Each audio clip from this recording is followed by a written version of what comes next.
So yan, good morning mga idol, mga pare ko. Nandito tayo ngayon sa bahay ni Sir. Kukunin natin itong sasakyan para po bumili tayo ng materyales na gagamitin doon. Tara po, samahan nyo ako. So yung mga idol, pupunta tayo ngayon kay Dagdag ulit, doon sa hardware na pinagkuhanan natin ng semento kahapon. Kukuha tayo ulit ng semento, pinulik, tsaka mga pako na gagamitin para gawa na sila ng mga forma para makapagbuhos tayo sa mga natapos sa sintada ng yung mga poste kailangan ng buhusan, then pati yung tie beam nya para mapormahan na din. Try doon, samahan nyo ako makarating kay Dagdag.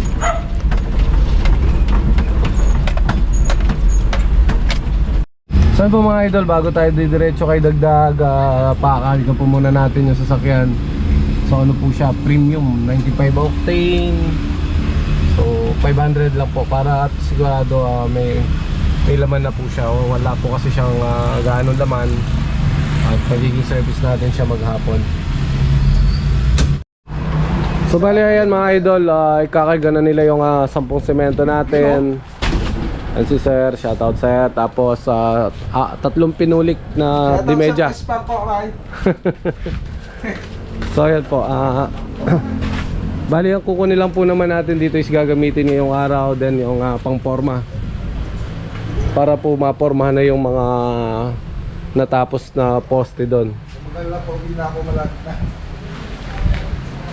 Bali kukunin ko po 10 semento, 3 pinulik na dimedya, then pako. Then yung coco lumber po kasi is naka-order na tayo doon. Pipikapin na lang po natin. Shoutout. So yan po yung masisipag na trabahador ng Dagdag. Morning! Paano ako sir kay Hemler Solano, happy birthday niya ngayon. Happy birthday daw kay Sir Elmer Solano. Sir, happy birthday po. Happy birthday! Sa mga Marites. Marites na lang, Marites. Shoutout po! So yan po, shoutout po daw sa kanila. Then yun po, sinaya lang po sa taas yung ating mga Alex Garcia. pakitali na lang po. Nasa Maringit ka. Nasa Saudi siya. Vlogger yan, sir. Vlogger yun. Pa. Sir, paano na lang? Kapampangan vlogger ni. Opo, kitira po na po. Ito pa ako na sinala, guys. Mang Kanor na. Idagul. Ako lagi siya nga ni Dagul. So yun po, bali, ang pinulik po nila is 530. Doon, nagtanong po tayo sa kabila, is 580 daw. Ito na po yung resibo natin. Saan po mga idol, nakuha na natin yung mga simento, pinulik, tsaka mga pako na gagamitin para sa forma. So bibili naman po tayo ng coco lumber dito sa May Mesulo. Naka-order na po ako kanina bago ako pumunta dito kay Dagdag ng 20 pieces po na gagamitin na pang forma natin. Tara po, samahan nyo ako. Tignan natin yung mga kahoy doon. Thank you po.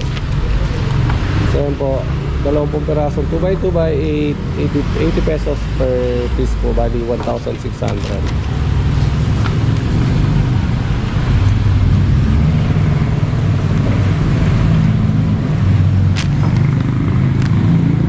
So ang dami po nilang kahoy dito sa mga gustong bumiling kahoy. Matatagpuan lang po yan dito sa Mesulo, Arayat. Ayan po, Paolo Patrick's Lumber, Construction Supply. 2, 4, 6, 7, 13 pa po.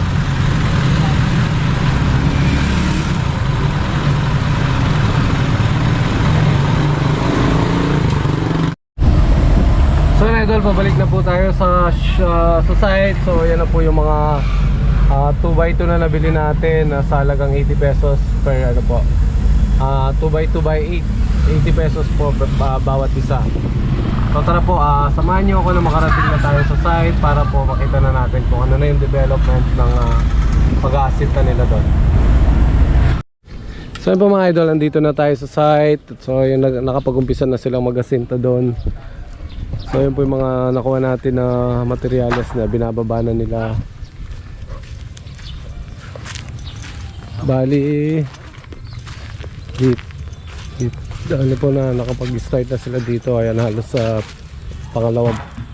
unang patong pa lang pala. So mas malalim kasi siya dito.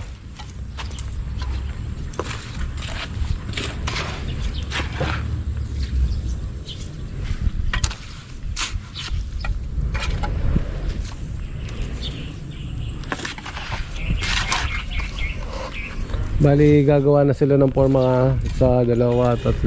5, 6, 7, 8. So lahat po na matatapos nila sakali mapopormahan bukas ng umaga, then mabuhusan po. Pagdating ng Lunes, maglalagay na po tayo ng tie beam nya.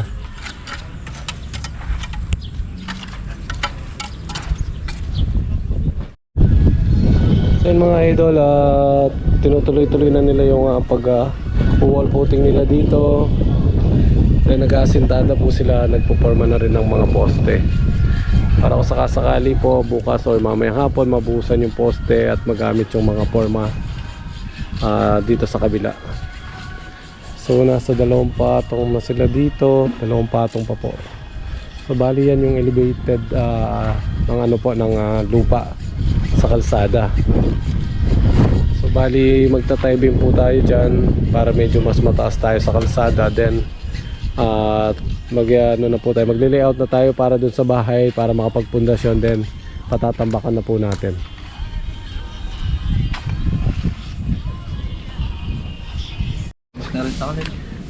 So yun po mga idol, mag-lunch break na po tayo. Naubos na lang nila yung halo nila.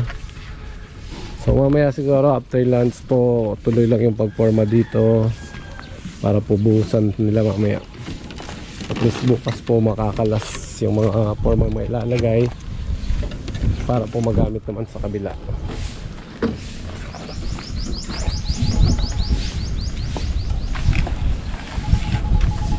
So bali dito naka 2 patong na po sila. So 2 patong pa po para level na siya. So tumatawag, di mo sagutin.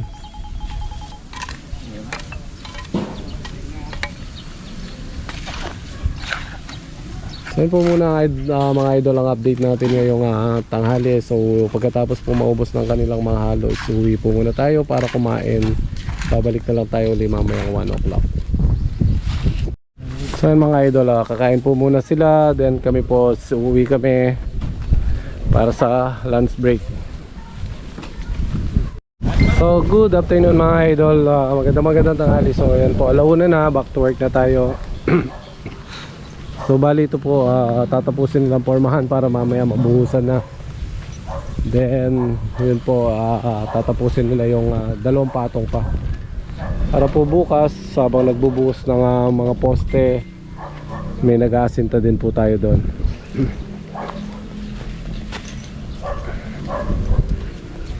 So yun po, malapit nang lumitaw yung korte ng lupa ng ginagawa natin. So bali gaya po na sabi ko, 4 na patong dito, tapos magta-tie beam tayo. Yun pa lang po ang elevation ng tambak. So bago po natin siya patambak, syempre kailangan naka-layout na po yung bahay para po sa mga poste natin makuha natin yung katigasan ng lupa. Kesa naman po sa tatambakan tapos doon mo palang ukayin, mas matrabaho po siya.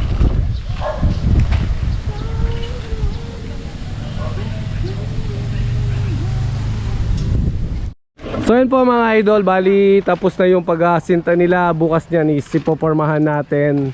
Then yung napormahan pong mga poste nabuhusan na din.